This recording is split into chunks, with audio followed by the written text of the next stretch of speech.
Vous replacez pour contrôler votre terrain et avancer vers l'adversaire pour être dangereux. Maintenant, pour faire la différence, orientez le jeu.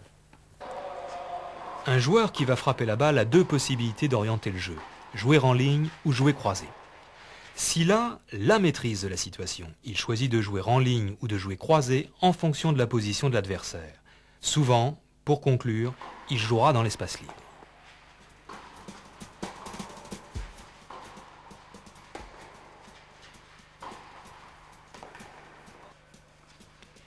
Si le joueur n'a pas la maîtrise de la situation, le choix doit s'opérer par l'option du moindre risque.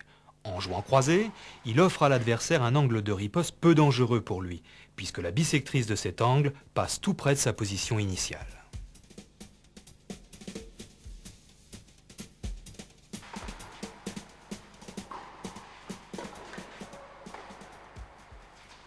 Mais regardez, en jouant en ligne, le joueur s'expose à un angle de riposte de l'adversaire plus dangereux, puisque la bissectrice de cet angle passe loin de sa position initiale.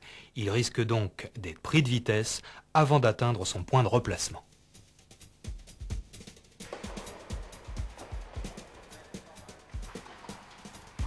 Ou d'être pris à contre-pied dans son replacement. Ainsi, vous connaissez les avantages du jeu croisé et du jeu en ligne. Maintenant, il existe une troisième possibilité, le jeu décroisé en décalage.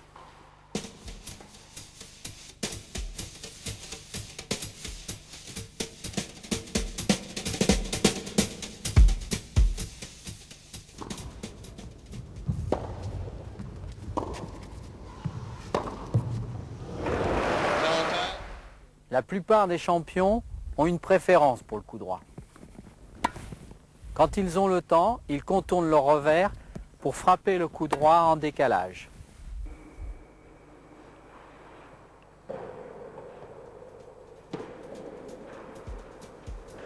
Le coup droit est un geste naturel qui libère bien l'articulation. Au contraire, le revers à une main se termine en blocage de l'articulation. Le coup droit en décalage est donc plus puissant que le revers. Même à la volée, le coup en décalage est très efficace. Autre avantage à frapper le coup droit côté revers, c'est qu'il offre aussi une meilleure vision du terrain adverse.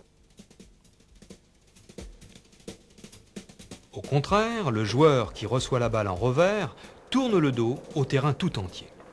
Si la balle de l'adversaire arrive côté revers, le joueur aura donc intérêt à se décaler pour frapper en coup droit. Il contourne son revers.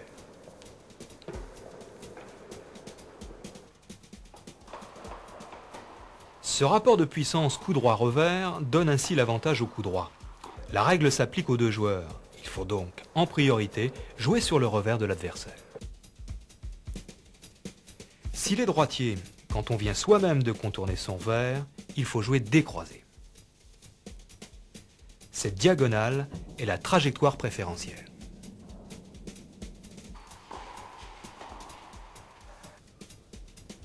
Regardez Svensson, il va se déporter, jouer la trajectoire préférentielle. Wilander est battu. Contrôler, progresser, orienter le jeu, jouer en décalage sur la diagonale préférentielle sont les grands principes géométriques qui constituent l'architecture du jeu. Cependant, le tennis n'est pas un duel quelconque. La balle va être tour à tour l'arme de chacun des joueurs. Cette arme, il faut savoir la manier.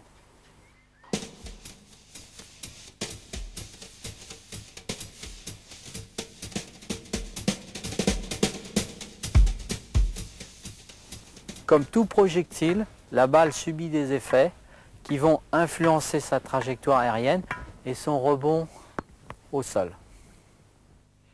Suivant l'option tactique qu'il va choisir, le joueur peut imprimer volontairement 3 sortes de rotations à sa balle pendant la frappe.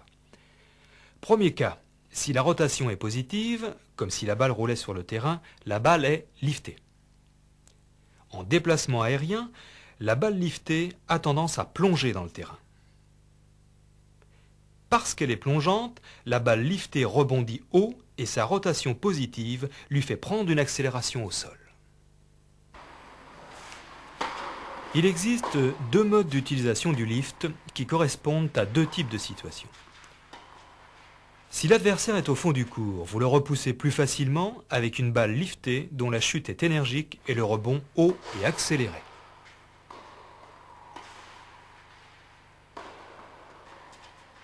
Si l'adversaire monte à la volée, soit vous faites un passing lifté, la balle plongeante sera difficile à négocier, soit vous faites un lob lifté qui ne laissera pas le temps à l'adversaire de reculer.